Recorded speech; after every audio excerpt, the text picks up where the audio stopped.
German-born sociologist, Ferdinand Tonnies is classed as one of the founding fathers of sociology. This is based upon his research within the community and the society. Tonnies was particularly concerned with the effects of urbanisation on social bonds and community solidarity. He found how there were two evident social groups known as Gemeinschaft, community, and Gesellschaft, society. Both are two contrasting types of social bond. The Gemeinschaft consists of life that is based focally on emotions of togetherness. In traditional villages, people are bound together by intimate ties based on bonds. These are based on blood, kinship, mind, a sense of being a distinct people, and land, enduring ties within a particular place. The latter of these bonds are built upon mutual interests, as all people would think alike. The community is close-knit and culturally homogeneous, which is regulated by the moral laws laid down by the church and family. These reflected a sense of duty and commitment. The three kinship relationships are important aspects that give rise to the formation of community and familial division of labour. Firstly, the bond between the mother and child begins with physical dependency. The mother teaches the child values that will become beneficial within their community, and the norms associated with correct function. The mother protects, feeds and educates the child, making the bond between mother and child very psychological. Secondly, bonds between husband and wife are reinforced by family ties of living arrangements, children and their work. Men engage themselves in external activities, whilst the wife attends to internal domestic duties and performs roles in child rearing. A sexual relationship is not essential as it is not required for cohabitation. Thirdly, the bonds between siblings create a similar mentality with each other. This is formed through having shared memories and experiences within the community. Tonnies stated this as being an intellectual force of memory that increases their cohesion. These relationships are classed as the great laws of Gemeinschaft. Influenced by the concept of Verstandis, individuals are unified and intermingled, who love and adjust to one another through their socialization. There is an understanding between people who share these attitudes as they will organize their lives along similar lines. This is a key component for their community solidarity. Tonnies noted the long-term decline of Gemeinschaft as it is a necessary precondition for the emergence of industrialism and capitalism. Within his work, he argued against the Marxist statement that industrialization led to the loss of community. For Tonnies, it was the prior loss of the community that allowed industrialism and urbanization to develop. On the other hand, micro-sociologist Simmel disputes this claim made by Tonnies, as money is the major mechanism for the shift between Gemeinschaft to Gesellschaft. Money invades kinship relations and replaces them with a specific purpose, to create commodities. However, Sennett argues how the Gemeinschaft is still present within the modern era, known as the destructive Gemeinschaft. The search for a community is motivated largely by the fear of the city and what Simmel classed as the stranger. People retreat to safe forms of familiarity due to the perceived dangers of the city. Homogeneous communities are formed where people can be with their own kind, for example, ethnic communities and middle-class suburbs. Instead of being guided by traditional norms and values of the community, people increasingly follow their own selfish interests within the Gesellschaft.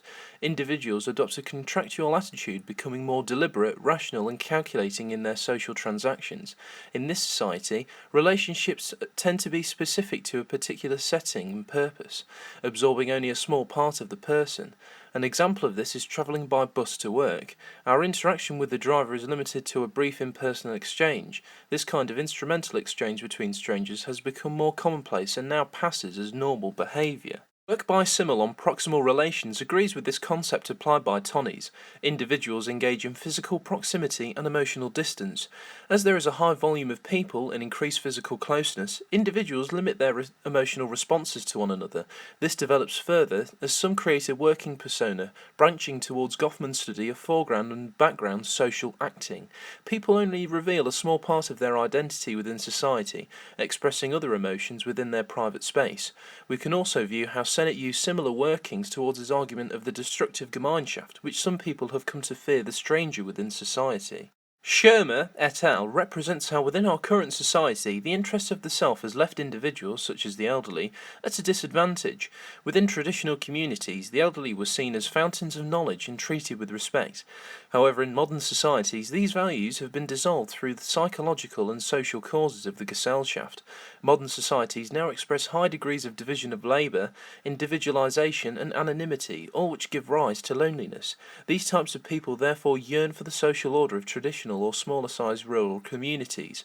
Loneliness is limited as the inhabitants find their place and sense of belonging in the community. However, Tonnies recognised the social benefits of the expansion of trade and the growth of urban centres. The metropolis of society encourages the development of culture, science and commodities. This coincides with Weber, as he defined the ideal urban community as having successful trade or commercial relations, with an intertwining aspect of Gemeinschaft where individuals engage in social relationships. Nevertheless, Tonnies showed dissatisfaction with the Gesellschaft relationships as they express limited social solidarity. As social and geographical mobility increase, so the intimate ties of Gemeinschaft are replaced by social relationships which are impersonal, superficial and momentary. However, Tonnies also states how Gemeinschaft can be found within Gesellschaft, but the principles of the Gesellschaft play a dominant role in modern society. Cities enlarge a person's freedom, but they also create a deep sense of alienation. Life in society is depersonalised and regimented. Tonnies' concept of community and society are links to various sociological theory that have been influenced by his work. Durkheim adopted these concepts using terms mechanical and organic that reflect a direct reversal of Tonnies' conceptualised evolution of societies. Mechanical societies are characterised by a common consciousness of its members. This is found in traditional societies where they are bound together by beliefs influenced by religion. The society was held together by the fact that everyone was the same. Durkheim argued that the collective consciousness consumes the individual to perform for the good of society, with people feeling morally obliged to do such actions. People act out of solidarity rather than authority, with a desire to support and advance the well-being of their community. In organic societies, however, social order is based on social differences. Members are given the freedom to choose their own ideology and career as there is no belief system to adhere to. A division of labour is created as the tasks of everyday life become impossible to complete by oneself. The difference in specialisations of employment and social roles create a cohesion that tie people together. As a consequence, members of these social societies pursue personal goals and interests. However, the survival of society depends on their reliance on each other to perform their specific tasks. Karl Marx's approach to alienation and the development of society reflect Tonnies' work with the transition from community to society. There is a shift from the feudal state of Gemeinschaft towards a more capitalist state of economics being Gesellschaft. The effects of capitalism upon the community lessen social cohesion. However, it still expresses the concept of the division of labour.